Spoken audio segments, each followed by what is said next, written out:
Hi everyone! So first video review for this week is for Lost and Found by Elle Hyden. If you want to check out my Goodreads review, I have just posted that the other day. So if you're on Facebook or on my blog, there's a link within the post, and if you're on YouTube, there's a link in the description below. And this is the video review. So Lost and Found by Elle Hyden.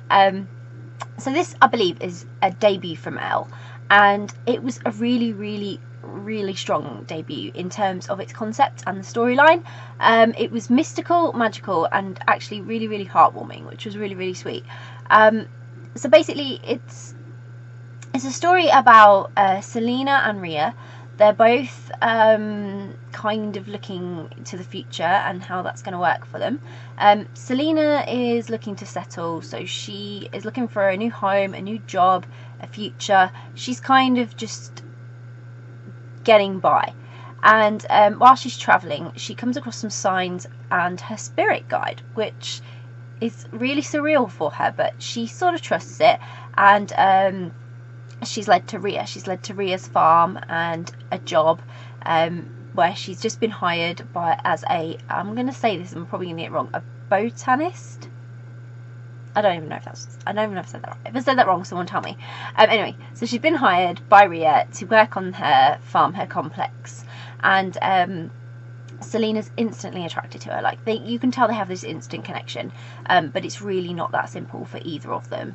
And Selena is sure that fate has led her here. It's destined somehow, but Rhea's kind of holding back, and she's kind of unsure of herself and her feelings, and she has so much confidence. She's literally oozing with it, Rhea. Like, and being a really successful businesswoman, she's still unsure of herself. She still holds back a bit. And so, with the help of the fates, this story kind of transpires that, you know, the family on Rhea's homegrown farm as well, they're also really supportive. But as she's working through her heartbreak and wondering if she can love again, it's those spirits and her homegrown family, especially now that Selena has come into her life, who are helping her to look to the future and change how she feels about things. So it was really heartwarming in that sense. It was just a lovely sort of romantic falling in love story.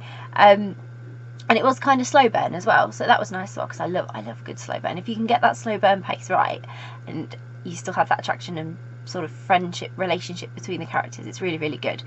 So the loveliest thing about this story, though, I think, were the fact that it has a deep running heritage in it, and moral outcomes. It really focuses on the characters' feelings, like internal feelings, like their moral guides and stuff.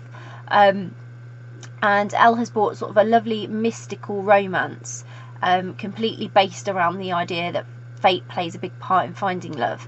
And it was really endearing and really beautiful, sort of to bring a story about moving on, loving again, and overcoming past heartbreak, really just so that the characters could have a wonderful experience at life, because they were kind of missing out a little bit. And of course, the path to true love is never smooth, so it's not a plain sailing kind of the fates put you together, you're together.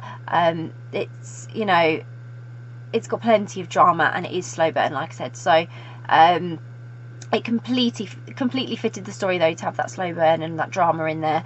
And Rhea, she had a lot to endure as a character, and together, you know, again, they had to have so many experiences, and they had a lot to get over and understand. And I just think it was very representational of life, and it was filled with such meaning and love. It was really a lovely story. So I really enjoyed it. And even though, like I say, slow to build and slow burn, it just added to the mystery of the journey for me, for the story, and really built it. There was a lot of description in there.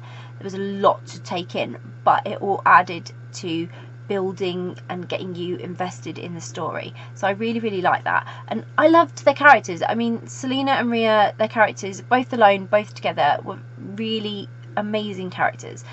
Selena reminded me of a free spirit. So she was really, you know, she was just out there being all carefree. It was really refreshing to see her take on life and her approach. But she came across really strong, but she wasn't without her vulnerabilities. And obviously having fate bring her to Rhea sort of those vulnerabilities shone through a little bit more than what you originally saw with her, and it gave an emotional depth to her character, something to really connect with. Even though you were really enjoying her happy, positive spirit, you knew that somewhere under there wasn't complete happiness and it wasn't complete positivity, because there was vulnerability lurking, which I think a lot of really happy people have that lurking, and it's whether you can see it or not, as to how your connection works with them. So I really liked that, and you really got to see that with Selena. But it was Rhea who I really felt a connection to. She was a fantastic representation of women who are confident but not without their insecurities.